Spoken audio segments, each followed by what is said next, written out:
Welcome to the Land Your Bet Sports Betting Podcast. 5-2 last night. A lot of you probably think I was 5-0 because I gave out 5 picks on the video yesterday that all swept. Hit all 5 of those. We'll go through that in a sec.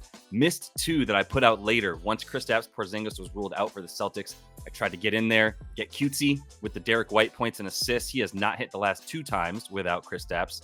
And I also tried to hit on Derek Lively to get 8.5 points over that. Didn't do that either because a lot of the shots didn't come from him. They all came from Luka, THJ, and Kyrie, as we should expect. I thought without Kristaps in there, Papa Al was going to have a tough time defending the rim versus both Lively and Derek Jones Jr. Wasn't quite the case, and the Celtics won that game in a stinky fashion against the Mavs, double-digit win too. So big statement game for them on the back-to-back.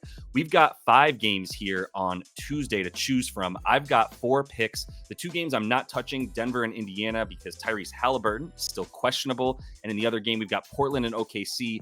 And I just don't trust Portland to not lose by 60 points again to OKC in Oklahoma City, which we just saw, like 10 days ago, right? So I'm not going back to that well either, even though OKC's team total is still 124.5, and they're probably going to get it. I just don't know for sure. So I'm staying away from that game. But I've got 4 picks from 3 other games. Quick look at how we did on Monday. Like I said, the top 5 picks there were all in the video yesterday. Hopefully you paid attention to those and did not pay attention to Twitter or for the comments of the video where I put 2 wrong picks. So I am taking the L's there, but happy to be 5-2, up 2 units to start the week. If you're also following on Twitter, which I highly recommend and request, it's Twitter. On Twitter, it's at Land Your Bets. Everywhere else as well, at Land Your Bets, as it is here on YouTube, Instagram, Threads, if you want that, TikTok, Facebook, all the like. So make sure you're checking in there because I'm putting up picks. Obviously, it's good if you missed them yesterday so that you didn't get those losses. But that is a good spot to get all the updated stuff from me.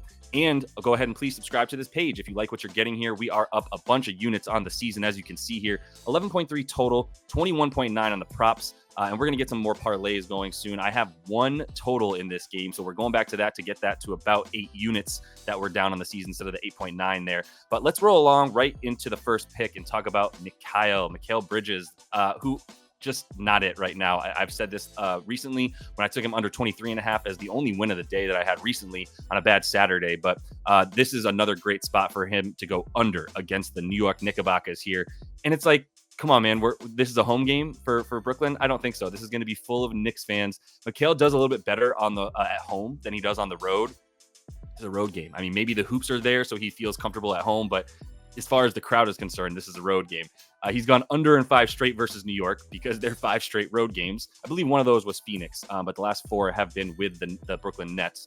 Now he gets an even worse matchup than he's ever had against this Knicks team when he has to take on OG Anunoby. That is a saluting emoji. It does not look like it because it comes up really weird on the page here, but I'm basically saluting you, Mikal, if you can go ahead and get 31 points, rebounds, and assists combined with OG spending the majority of the time guarding you. Like both these dudes are going to be out there for 35 plus minutes in this one.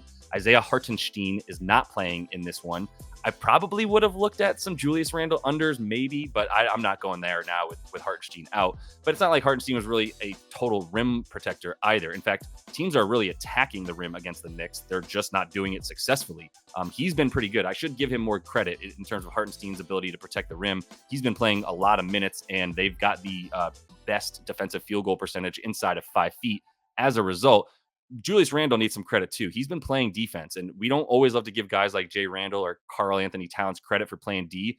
Both those guys are D'ing up today. By the way, what a crazy night. 70 points from Joel, and then we get the 60 burger from Karl Anthony Towns, and they still lose. What a wonderful way to watch Minnesota lose. Timberwolves going Timberwolves, I guess. Hornets won that game. Then Scary Terry got traded to the Miami Heat. You probably saw that. If you didn't, I'm breaking that for you here. So now we'll look at Los Heat and the futures there in a minute. But finishing this up, Mikal, as I said last time, he relies on threes. He relies on free throw attempts. New York has the number 1 defense since the trade for OG. They have the number 1 3-point defense. They're only allowing 100 points. They have a top 10 free throw defense in terms of limiting the opponent's free throws. Mikal stopped kind of going to the mid-range, and that's what's most available against this Knicks team is anything from like 9 feet to about 14 feet in around that area.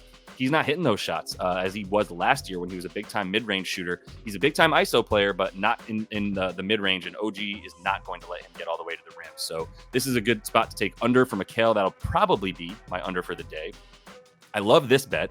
I got it at 21.5 points and assists, but it is gone. It is now 22.5 points and assists, and that might be gone before long as well for CJ McCollum to get 22.5 points and assists over that. But minus 119 is still decent enough juice for me to take it on Caesars here. Like there's our books with 23.5 if you want to take over that, but that's obviously one more point. I'll take the minus 119 for 22.5.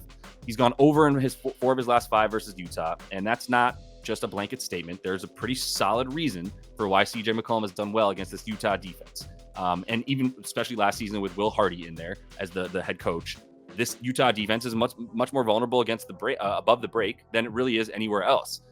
You can get some shots in the corners against them too. CJ does pull about 1-3 in the corner per game, but he's doing almost all of his work at the top of the key as the true point guard of this team. That's his space, and that's where he shoots almost 7 threes per game from the top of the key, right? 6.8 three-pointer attempted from that area, where Utah is a bottom 5 defense against above the break threes on the season, and even over the course of their last 10 as they've been surging, really the last 15 as they've been surging. But now we get them on the road. And by the way, bad against the mid-range as well. If you can't get all the way to the rim against Utah, that's where they excel on defense. Walker Kessler should be getting some good minutes in this game against New Orleans. He typically has, and you need to play big usually with New Orleans to protect the rim versus Zion and even Joval. And to be honest, Zion has dominated this team in terms of points and rebounds. So you might consider that for him because he has been boarding up against them, playing a little bit of taps at the rim at time. And that is why you need Walker Kessler in there. But either way, that's why CJ is even more deadly against his team, because with a good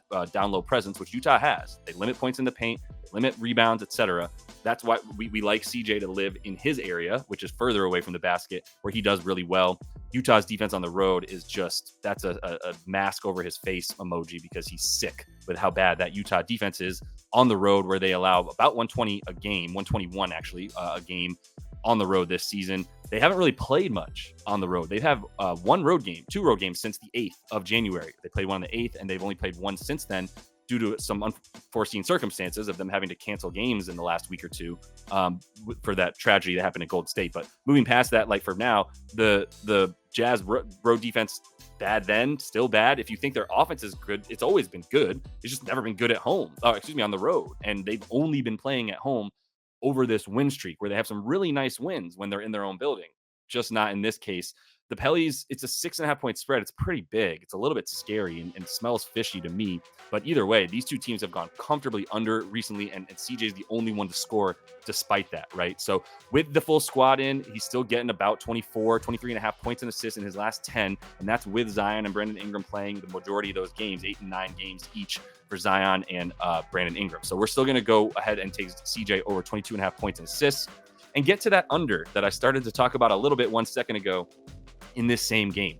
Because just because I like CJ to score and get some assists doesn't mean I like everybody on the floor to do that as well. So we're going under 240.5 points here in this game as a total, minus 112 with a full unit. And this matchup has gone cleanly under in all 3 games. Now, in one game, the very first one they played at the beginning of the season, they played at about 100 pace, which is very fast for when these two teams play each other. And it was in Utah.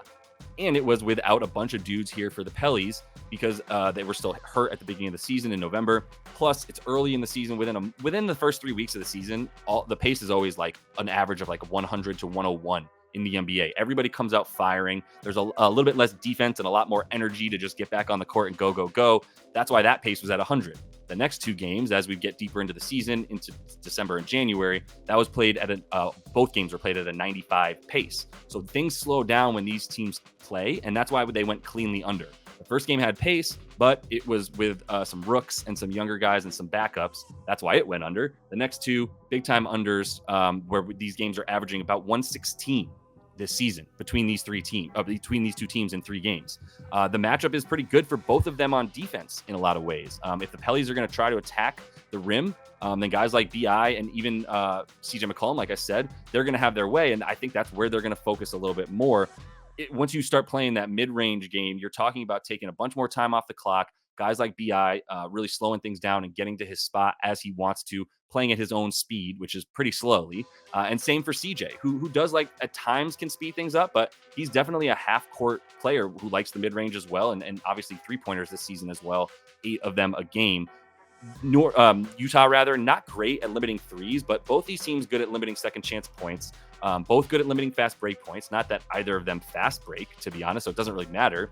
Like I said, this pace is going to stay down, I believe. And if there are a good amount of made baskets at times after a good amount of time coming off the shot clock, then we have even less and fewer transition points, rather. So I'm going to go under 240.5 in this game and see if we can bump up those sides and totals record. And then close things out here with Mr. Austin Reaves. But we're just going with the rebounds. It's really sad because I took this last night at about minus 115 for him to get over 3.5 boards. And I just didn't have time to get a full video out. And I didn't put that play out because I wanted to get it out this morning in the video. And it's dropped all the way to minus 140. And that's fine. I'm still going to hit it. If you want to put a couple like 1.1, 1.2 units on it to get a little bit more back, I'm happy to do that. The points and rebounds are a much better, they get much better juice. Even that's gone up to about to the 20.5 points and rebounds. Last night, I hit his points and rebounds at 19.5. So I'm just giving out the rebounds because I don't want to have to take him to score against some form of PG. Maybe you get some Russ Westbrook out there, etc. I don't really want to deal with that, to be honest with you. And so I'm going to just take the rebounds because he's gone over in 10 straight without LeBreezy. We know LeBron's not playing. I hope everybody knew that before I even start talking. It's late enough in the day, and he's LeBron, so we should know if he's playing or not. And that's the biggest news, is that he's out. So that's what this is predicated on. He averages 5 boards a game without LeBron versus the 4 that he averages with him. He has gone under a few times. If you take 4.5 and get better juice on the rebounds, 4 is the magic number for this man. He's gotten 4 rebounds actually in 6 of those 10. Exactly 4, not 5, and not anywhere above that, just 4. So that's why I really love this number, is because of how often he does it. I think we're still getting good value on, we're even seeing 3.5, much less 4.5, because Zubac is out, right? If Zubac was in, we might even get a lower number, but I don't know that I'd want to take it, because last time these two teams played, Zoo gobbled up 19 boards. And then on the Lakers side, you had LeBron, Christian Wood, and AD combined for 28 boards. Without Zubac in there, with Daniel Tice in there, you don't really need that much Christian Wood. Maybe you'll get him in there for his average like 15, 17 minutes, but you're not going to see him much more than that. That means that basically the second best rebounder on this team on the floor is going to be Austin Reaves for the Lakers outside of AD. Taurean Prince, fine, not really a rebounder, and he'll be definitely tasked with guarding guys like Kawhi and staying in front of Kawhi more than anything. So rebounding might not be in the cards for Taurean Prince if he's so focused on making sure Kawhi doesn't do anything. Then when Kawhi shoots, he's obviously not in the best position to get the board. That's why I think Austin Reaves is even better right here, because he's not guarding any of those dudes. He might guard Paul George. We'll see what it looks like with LeBron not in there. More likely, he's guarding the other shooting guard whenever he comes in, some form of like Terrence Mann or whomever's getting more minutes now for the Clips in this game. I think this goes a little bit more small ball though. Either way, like it has to. There's no choice. Daniel Tice isn't going to be the answer for this Clippers team, and without LeBron in there, maybe you're not. You're likely to bring in. It doesn't matter if LeBron's in. There's nobody else besides AD that's going to play the way that, big down low like that for this team. That's going to be a focal point. So Austin Reaves going to have plenty of rebound chances, about 9.5 per game in the last 5 that he's played without LeBron James. So if you've given him 10 rebound chances and you're saying he needs 4 boards, I'm very, very good with that, and I'm going to take it. And that is all the time I have for you guys. So let's run through these bets and stay wicked hot. Mikal Bridges under 30.5 points, rebounds, and assists combined. We're taking CJ McCollum over 22.5 points and assists. We are taking Utah and New Orleans to go under 240.5 total in their game, and Austin Reaves to go over 3.5 boards. Think of that as like a little bankroll builder, because I do feel really good about that bet for Mr. Reaves. All right. Appreciate the time, everybody. That's all we got. A lot of new subscribers. Continue to do so. If you're new, please continue to follow along. Coming to you with at least 6 of these videos a day. Try to take one day off for the mental health during the week in the NBA, but feeling really good about where we are this week. 2 weeks ago, we were up 6 units. Last week, we lost 3.9 units. This week, we're up 2 units. So let's keep it going here, y'all, and feel really good about this slate tonight, all right? Like I said, subscribe to the page, jump in the comments, let me know what you're thinking, and until I see you next, happy betting.